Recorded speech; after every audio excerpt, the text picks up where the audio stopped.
Welcome to the 1457 podcast from Scotland, where golf began, a digital platform where we try to inspire golfers near and far to come to Scotland to play golf. You will find all you need to know through our great photography, short films and stories, and of course our podcasts. On our website at scotlandwheregolfbegan.com. On social, you'll find us at Where Golf Began and Facebook, Scotland Where Golf Began. Good morning, good afternoon, and good evening, wherever you are across the globe. But now it's time to golf.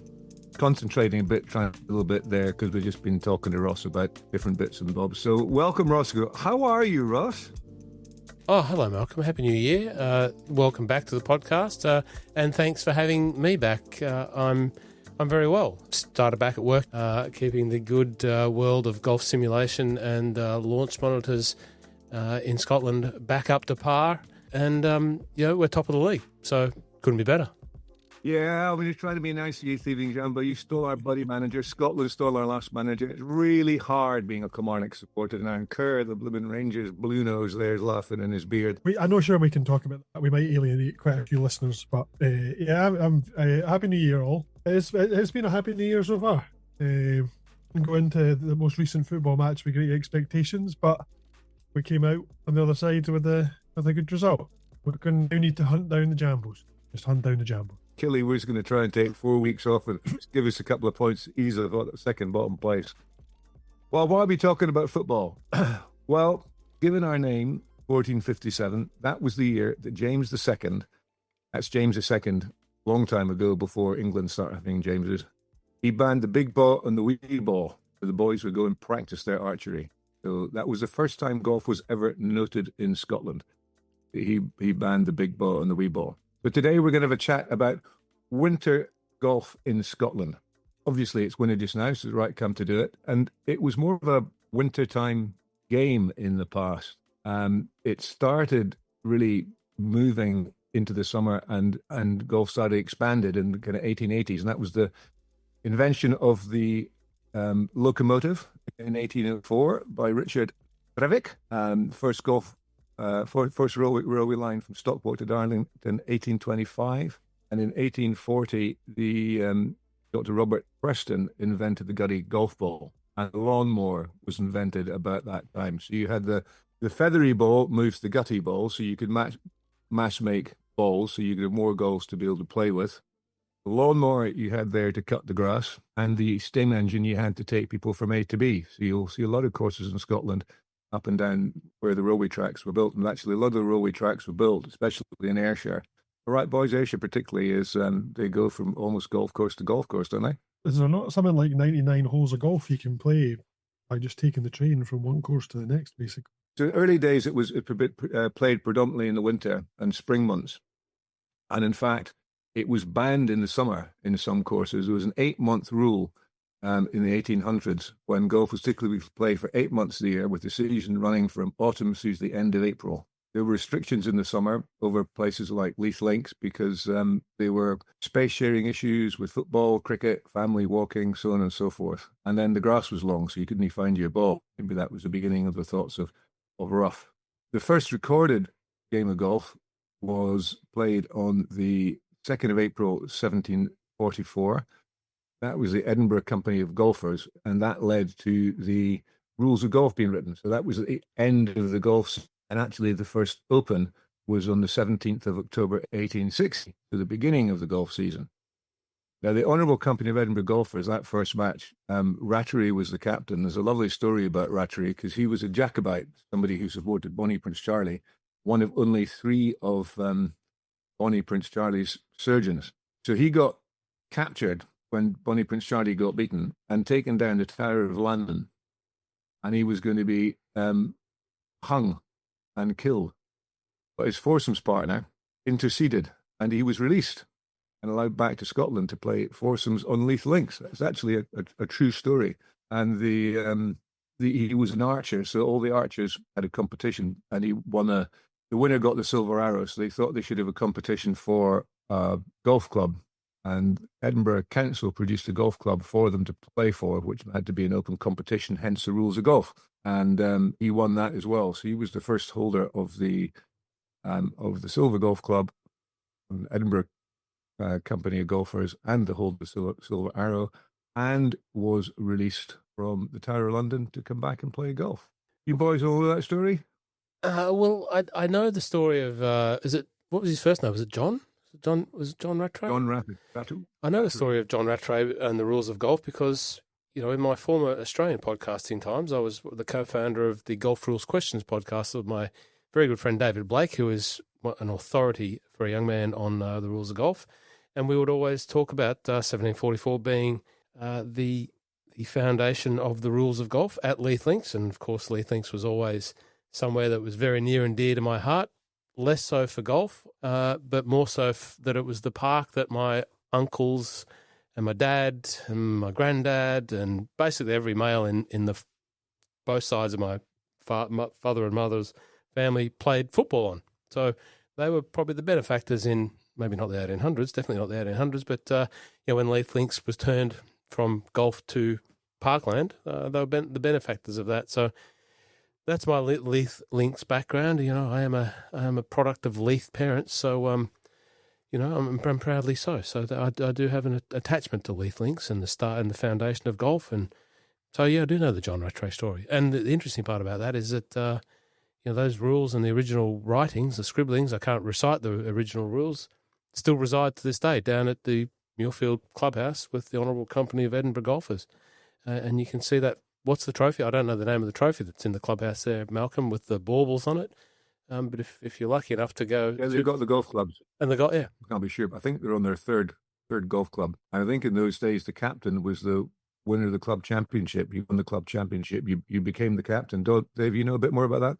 Yeah, no, I think that's right. I'm just trying to picture, obviously, you need to be special permission to take photographs inside the Honourable Company's clubhouse.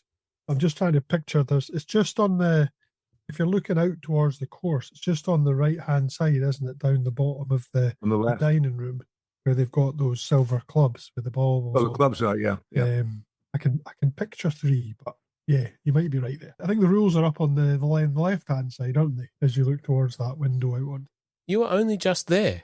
This should be like in your frontal lobe of memory. Indeed. You were just there. True. With your long socks on. And yeah. And of course, Ross, these rules were written in kind of Leith, Edinburgh, kind of beside East Lothian, the original rules of golf. And then they got lost for a while, and somebody else claimed to have written them, which I think was the Royal Edit. You're not far from the real home of golf. And then it's the Firth of Forth, really, from Leith Links, isn't it? You can literally see the home of golf from Leith. And then if you go in and you actually view the rules of golf, they were found again in a minutes book, and there is one particular rule that can only apply to Leith Links because it was to do with the battlements and the moving of the ball if the ball landed in the battlement. So it couldn't be St Andrews. However, the founders of modern golf PR, St Andrews. I think because the Fifers are so honest and true, they don't really need rules. They can just, everyone understands. They're unwritten. They didn't need to be written. It was only the Edinburgh folk that needed to write them down because they couldn't trust You can still go down to Leith Links, and there's not a golf area there, but there's a statue of Rattray. And just on that, very quickly, digressing slightly, I put Bruntsfield Links back with the Meadows. There is a kind of par 3 course, and then the old pub there. What's the old pub there? Oh, the Golf Tavern. That's one of the oldest golf drinking haunts there is, I would think, isn't it? And again, there's a bit of history inside the tavern there, but it's a normal modern pub these days. But they rent clubs if you want to go and get a wedge and a putter and a ball and go out onto the short course at Bruntsfield Links. A great way to spend a couple of hours in the summer. Yeah. And there is a competition every year that is played there as well, which raises good money for charity. I confess I've never been down to see Rattray's statue at Leith Links. Only 5 or 6 years ago it was put up there, but I confess I've never been to see it yet. So I should make a special effort to do that. A bit more like Pam Densler was very instrumental in getting it going. Yeah, it's certainly worth a visit down there. It's not the most salubrious area, but it's nothing wrong with it. And a lot to see in Leith and Edinburgh. But if you're a golfer, and that's the piece of ground that, where a lot of stuff happened and where the rules of golf were written. So I'm just having a look at the image of the statue now, and he's got a very closed stance. What's he, a slicer of the ball?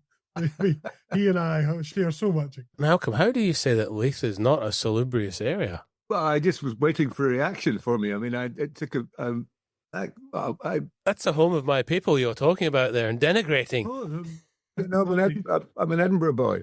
My first apartment in Edinburgh was in Leith, right down on the shore. Lovely, beautiful place. What's the there's a pub right on the borderline of the city of Edinburgh and the city of Leith. There's a line across the floor because the licensing hours were different in Edinburgh and Leith. So you had to move to the other side of the floor to be in the correct licensing hours. So it was licensed by both Edinburgh and Leith. Let's get on to a couple of the bits about winter golf. So pros of winter golf. Who wants to take the pros of winter golf? Go on, Dave. Happy to speak to the pros of winter golf, certainly. Personally, as someone who has a dispersion issue, let's say that. Can we say that? We can say that, right? So I suppose stands. It used to always go right. Now it goes left and right, and at times I can never guess which it's going to be. We are very generous to each other in the winter, where we cut back the rough, give each other a chance, find the ball, keep the game nice and short. Make sure you get round there and right in ample time. And so, yeah, I think we're generous to each other in the winter with the cutting back of the rough. I guess the most important thing, really, particularly if people are coming to visit, whether they're locals or for further afield, is the price.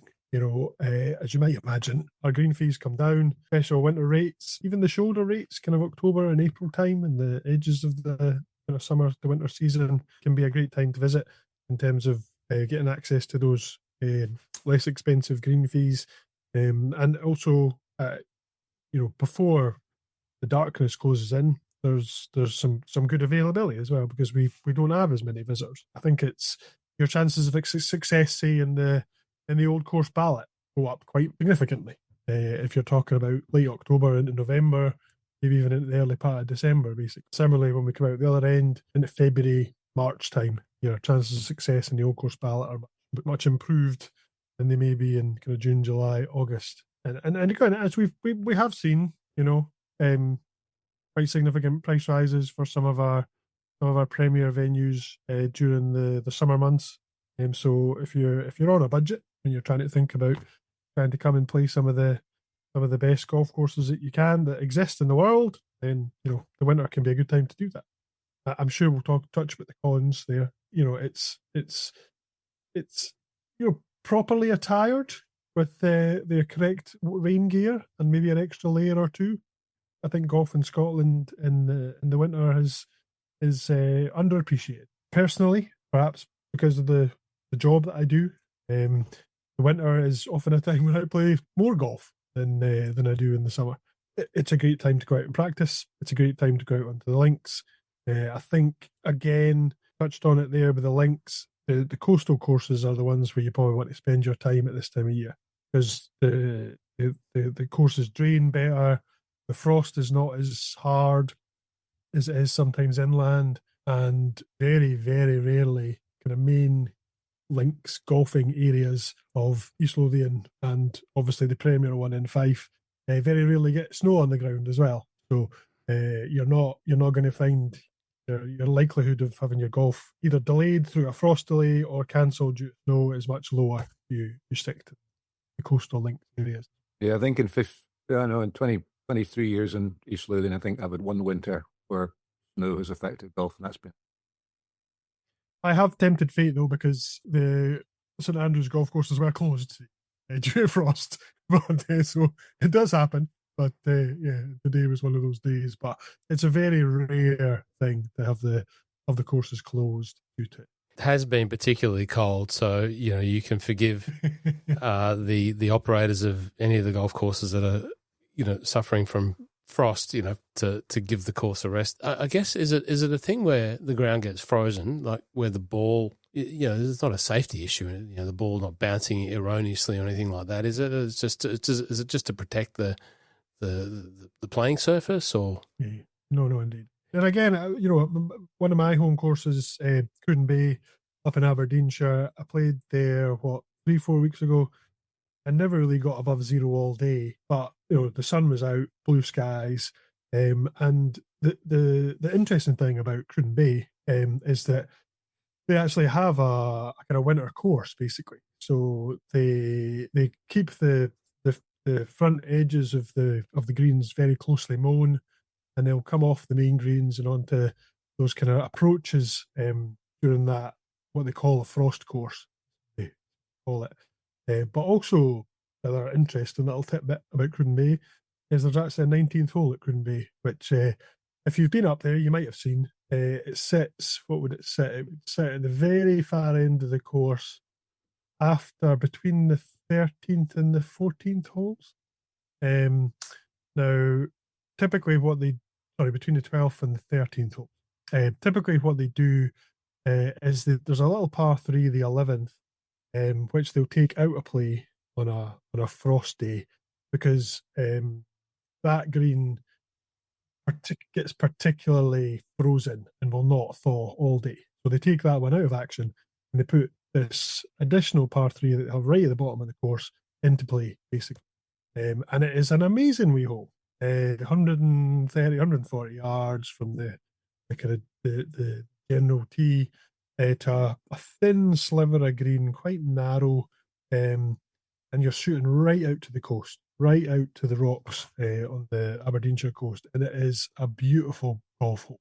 Definitely a place to venture to in the winter. Yeah, chatting to a few of the greenkeepers before we did this winter thing and asking about frost and greens. They're not overly bothered if the greens have been heavily frosted and the frost's bedded in through the greens, so you're not doing much damage. It's when the frost starts coming out that you have the problems. You might have a nice, sunny day and you think it's great. But if you've got that little thin, icy skim on the top and it's soft underneath, that's when the damage can get really, really, really. I mean, one day can do 3 months worth of summer damage because you're breaking that and you're going into the mud and you're churning the mud up. That's the issue in the winter golf. And the other thing is that the grass don't grow so much in the winter. Mind you, it was growing in beginning December, so it is getting warmer. But again, with a really cold snap now, so it's not growing. But you don't get the same growth.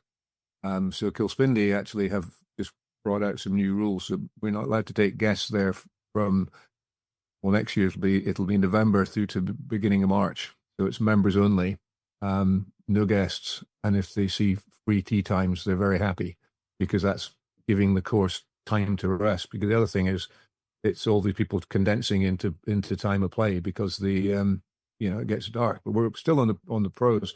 So 19th hole, that's got to be a pro because there's more time to be in the 19th hole. And I think the other thing, do you not think if you're out and it's been cold and you got your way around, there's even more kind of sense of camaraderie and fun in the wintertime when you've been out maybe battling a wee bit and it's got that kind of, it's not cold, is it? I mean, it's not freezing cold and your hands are falling off. No, I think, again, we've talked about this many times before. I think for those who maybe haven't spent a lot of time playing golf in Scotland, golf is a walking game. You're out there getting your blood flowing. I hasten to say that the majority of people carry their own clubs. I don't know that. A lot of people continue to carry their own clubs.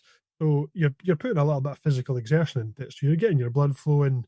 You're keeping warm by doing that. I think there's a certain pride that Scots take in stoicism, right, which means that when we come in after a particularly bitterly cold round of golf, we feel all the greater sense of achievement for it. Absolutely. So there's a national pride associated with playing golf in freezing conditions. Is that something you'd recognise, Ross? What 100% concur with that your analogy there, and I've seen that numerous times. I don't play a lot of winter golf. We'll come to that in a sec, but definitely, it's like a badge of honour. I clearly get it because that's the product of my upbringing.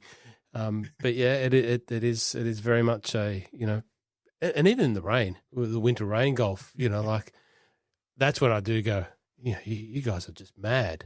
And people just look, well, you've got to play your golf, and everyone's super well prepared. The rain kit that must be sold here as a former retailer of golf equipment, I stand there sometimes at the golf courses that I've been to for my work and see men and women going out for rams, and I just add up the sales of all of the expensive rain kit that the pro shops must be selling at that time. So, but you've got your rain boots, your rain gloves, your rain suits, your rain hats, extra towels. The electric trolleys have special wheels on them for the winter.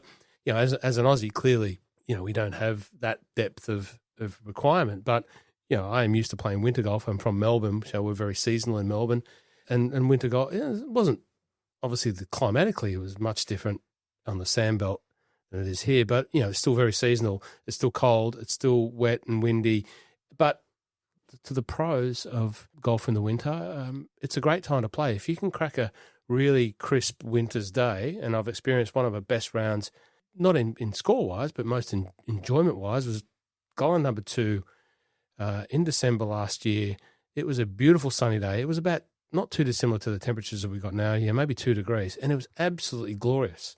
And that sense of accomplishment, achievement, of getting out there and just getting it done, I had long johns on underneath and a thermal top and bottom and all that sort of stuff. It was just felt magnificent. And that winter sunshine, you can't beat it. Back to the rain, okay, you might have to deal with that. And I guess from a point of view of people visiting Scotland, and they might not want to be in and amongst the price of that peak season golf, be it accommodation, be it competition for timesheets and cost. You just have to go into Princess Street in Edinburgh and see the amount of people that do come here. What a great time to come to a wonderful city and country, not just Edinburgh. I'm talking about that because I live here, but great time to experience the country in all its winter glory and throw some golf in there. And I think the enjoyment of winter golf is you can see other places that you don't play maybe sometimes, and go out and do it, and maybe join it up with another trip and another group of people, maybe family. It's a good time to come and do it. And so I'm all for it. But there are some challenges which we should, cover off, because, we don't want you to come from Australia or from the US and think that winter golf's all joy because these three, one want to be local and two locals said it was magnificent. There are some challenges, so you should be aware of them. Dave, I think he did really well in a positive streak there. So Absolutely. I think he did so well in a positive streak there, but at the end he's wanting to get to the negatives. I could hear him on it. He's going to his Monday evening place. Can I do one more though, Ross? Oh, yeah, of course you can. I feel that maybe this is one for you to talk about a bit, because I know what a keen photographer you are. Yes. But that winter light that we get, start of the day, end of the day, if it's a clear day, like I'm not saying, it's a heavy rain day, it's a different story entirely, right? But on those crisp mornings or late afternoons as the sun sets, you get some amazing imagery of the golf course, don't you? It's unbeatable. I mean, it's the best time of year. I mean, the sky's kind of silver and black. It's almost like black and white sometimes, and these vivid orange glows when the sun's going down, and the silhouettes are gorgeous. It's a magical time to play golf in the morning, or the sun's going down 4 o'clock, and the sun does go down at 4 o'clock. To the point there, from that photography sense, you really get the opportunity to take photos the entire day because the sun is continually so low in the sky. For when it is available, it is low in the sky, so you've always got some shadow. Unlike the summer, when it's daylight at 4 a.m. and nighttime at 10 p.m., there's obviously unsociable hours there to take sort of golden hour photos, and the sun gets a little higher in the sky, so there's less shadow in the day and less contrast in the day. So there's really not on a sunny day in the winter, there's not a bad hour to be out there with the camera if that is your thing. 100% agree. Apologies, I think I did an intercept on the pass there. I think that pass was from David to Ross. But also being a keen photographer, I think I just did a running incept and tripped up and fell over and passed it back to Ross again. The other thing, it's a great time to practice your golf and maybe play quickly with fewer clubs in your bag, because you do want to get around on Sunday playing. There was a guy wearing shorts, and it was cold, and there were some snow flurries. Okay, Ross, go. Legs never get cold, do they? Legs never get toes, fingers, everything, all the extremities. Not the knee. Dave, were you one of those kids that wore shorts to school in the summer and winter? We always used to pick on those kids. How did you guess? My son was one of those kids. He it was only his school uniform requirements that stopped him being able to wear shorts. I said, mate, it's too cold for shorts in the winter. He said, no, it's not. And I haven't worn shorts for 5 years, summer or winter, so more of a sun protection thing. But anyway, sorry. Cons. Yeah, so it would be remiss of us not to be, state the bleedingly obvious about, coming to this great land And as my father reminded me when I told him that I was moving to his former homeland, I said, I'm moving to Scotland, Dad. And he said, you won't be able to play golf in the winter. I said, yes, I will. It'll be fine. I'll just get prepared. So, yeah, you do need to be prepared. The fact are, there's limited daylight. You really do have to manage your day around golf a little bit more strategically when you want to play in the winter. And it is going to be a little bit busier, as we said. So, you have to be on the course. What would you say? If you're playing at 12:30, you really want to be able to scoot around in a few hours to get finished before it's, you can still see your ball. But that sort of 9 o'clock till sort of 12 o'clock window is going to see you right, like for those that like to sort of chase the sunlight, when would first tee off be in the winter? 8. I think in the 8? Yeah, in the deep. Yeah. But again, because as you say, that the sun, as soon as the sun gets anywhere close to the horizon, there's enough light to get out and play, right? And you see, you need to eke every minute out of it. So you're. There's been times I've stayed on a first tee and thought it's a wee bit dark and a wee bit. This is going to be a bit tricky for the first hole or so, but you want to get out there and you want to, get round. So we try and maximise that as much as possible.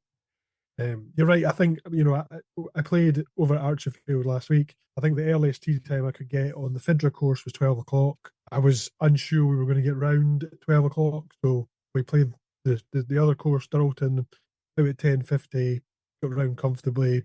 The first pint was finished before it got anywhere near dark, but it's definitely, we need to be very careful about your time management. Beginning in January now, sunrise 8:42, sunset 3:45. Beginning of January, it'll be pushing out 7-8 minutes a day as we kind of move through to. I was out with the dog earlier. Must have been about 4:15, and I thought you could finish around now. Yeah. The sun had just dipped over the horizon. You'd be fine. Your eyes slowly acclimatise to it, don't they? The other thing, gents, that if someone is travelling to Scotland and to many of the other parts in the UK for golf, but in particular up here, that might take a little bit of getting used to is that many of the courses insist and make mandatory the requirement to play off mats, and that certainly took me a little bit of getting used to.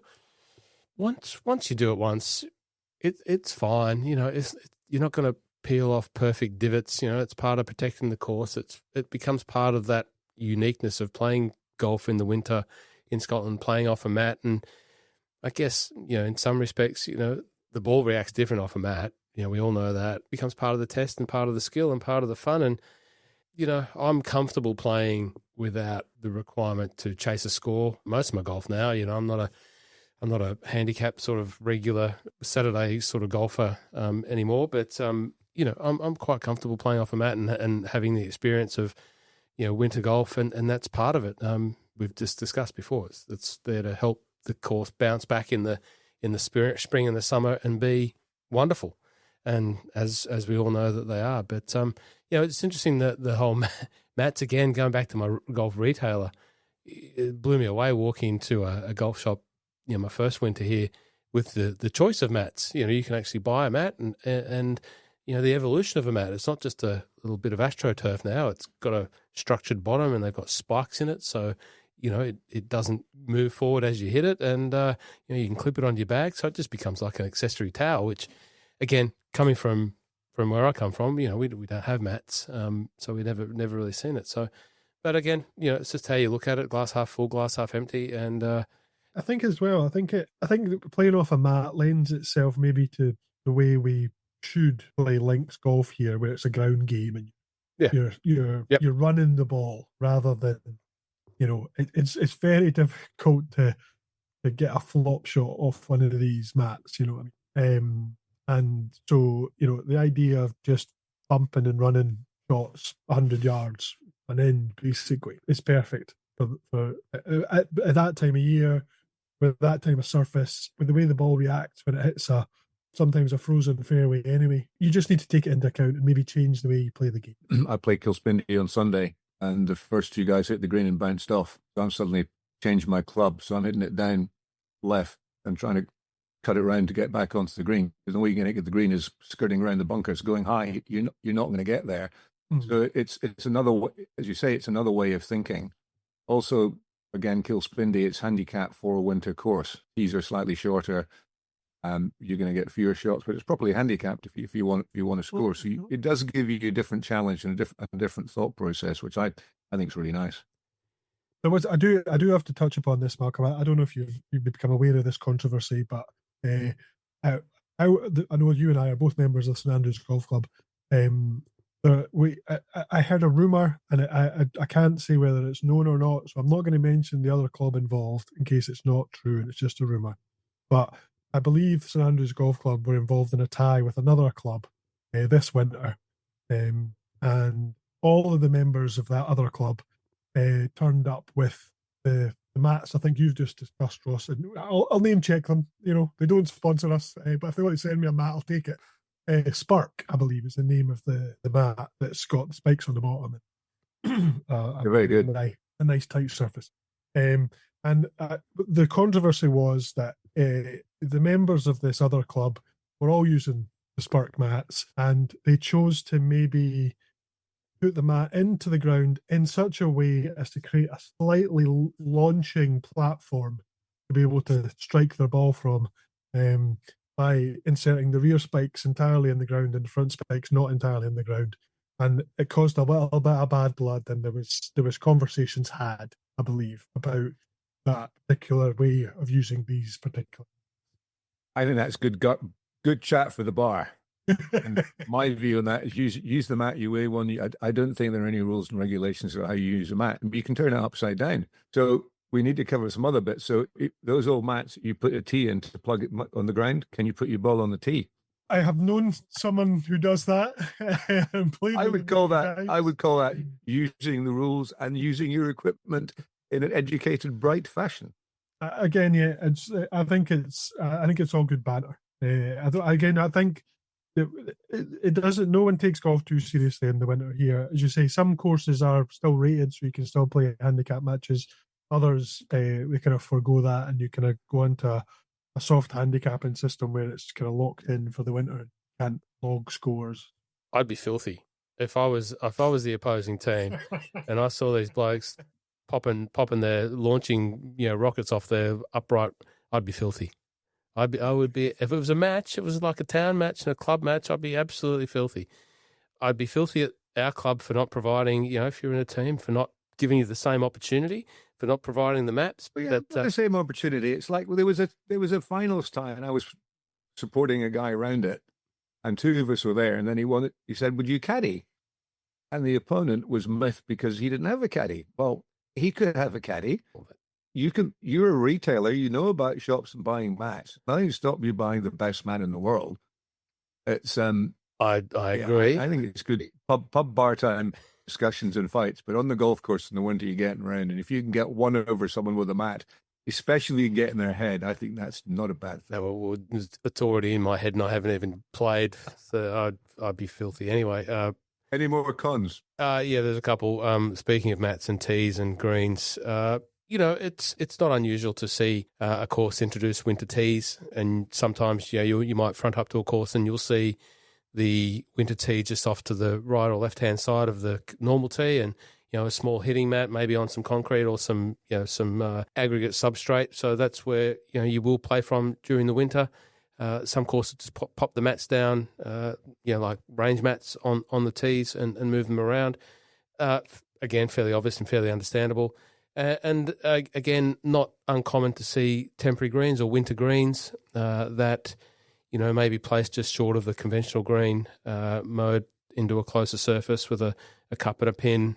So it's got an identifiable green there. Sometimes you might see them marked with some turf marking there, or otherwise it's just a little shorter. And again, if you're coming at that time of year, don't expect to play the championship course in championship condition. You'll see everything that you want to see about some of the best courses in the world, but you may have to just sacrifice and accept that you're playing in a way that protects the course. I think we mentioned frost delays. I think that's fairly obvious, especially in the last couple of days that we've had here in Scotland. Snow. I've seen some great pictures from fellow photographer Matt Harris up there in Dornoch. Dornoch is blanketed in multiples of feet of snow. It looks magnificent. Clearly, no golf being played, and as you mentioned, there's no snow down here on East Lothian or in St Andrews, so we're playing. But you might have to put up with a frost delay or a snow delay, and of course, the ball. Malcolm, we've got here in the notes reduced ball distance. So what have you got? For every 10 degrees of Fahrenheit drop in temperature, golf balls typically travel 2 yards less. I can, again, going back to Melbourne, I lost a pennant match because I was not smart enough at the time. I think I was only relatively new back to the game, that I kept hitting my ball and it wasn't carrying to the green on the distances that I knew. And this is just at the start of sort of measuring distances and laser rangefinders and that sort of stuff, because I wasn't savvy enough at the time to realise that the ball doesn't travel as far in the cold, dense air. Your car might run better in the cold, dense air, but your golf ball won't travel as far in the cold, dense air. So if you're coming from a warm climate and you're used to the ball travelling a distance, that cold air is going to smack it in the face and take a few yards off. I would say that you can often have the opposite problem as well. I mean, I think the ball bouncing. What's the par 5 near the start of Craigie Law, Malcolm? The 4th or the 5th? You're the one that goes second. Yeah. Oh, it's the second. I think let's plug another good Scottish company, Short Scope. We use their watches and the little screw-in devices into the back of the clubs. I've been using that since day one, I think. And I was a member at Craigie Law back when Short Scope first came out. And I think the longest drive I have ever hit recorded was on that par 5 at Craigie Law. It was 430 yards. It was frozen. The course was utterly frozen. I hit an okay drive, and it was downwind, so there was a wind effect. And then the first bounce, when the apex of the first bounce was about the same apex as the drive, basically, and it just kept going and going and going. So, sometimes you get the opposite. Yeah, I think distance predictability, let's say, is the challenge. That's funny you say that, because I reckon I've hit my longest ever drive on that hole too in the height of summer. And it was exactly the same. It was the same because the fairway was hard and the ball bounced off that little rise in the crest of the hill just past the fairway marker there. Interesting. So we talked about distance. We've talked about Matt. I think it's fairly obvious. But just going back, you both mentioned you're members of St Andrews. Dave, you and I connected through the not only the 1457, but some of the 1457 members are RACDG members.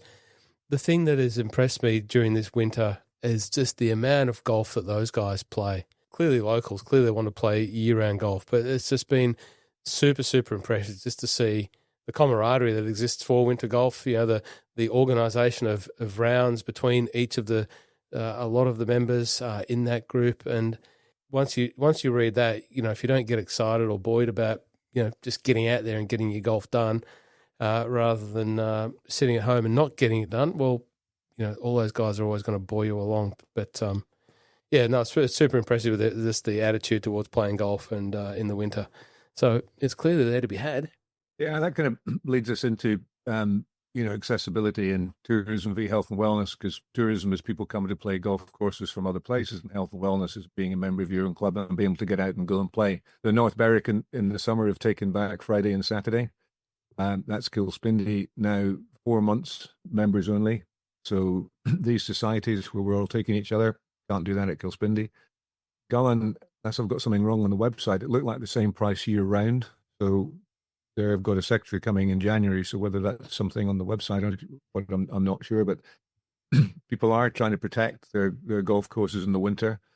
So as Dave said, there is accessibility in the winter, but it's compressed into short time, so you're competing with locals. And through COVID, all the good clubs have not just full memberships, they've got closed waiting lists. So there's a pressure on local people in the area wanting to play golf, and there's a pressure people coming in. That said, and I don't know if you want to say much on it, Dave, I'm picking up certainly that the incoming summer visitor is not coming quite as hard and fast as they were. I'm trying to help someone with the plan a surprise 70th, and they phoned up and got 2 times on the old course in either June or July, which I would have said would be unheard of from someone, member of the public, play that up. Also, last season, talking to Dave Cochran around here, Scotland's Golf Coast, you could get a time, 2 weeks notice. Last 2 years before that, not a chance.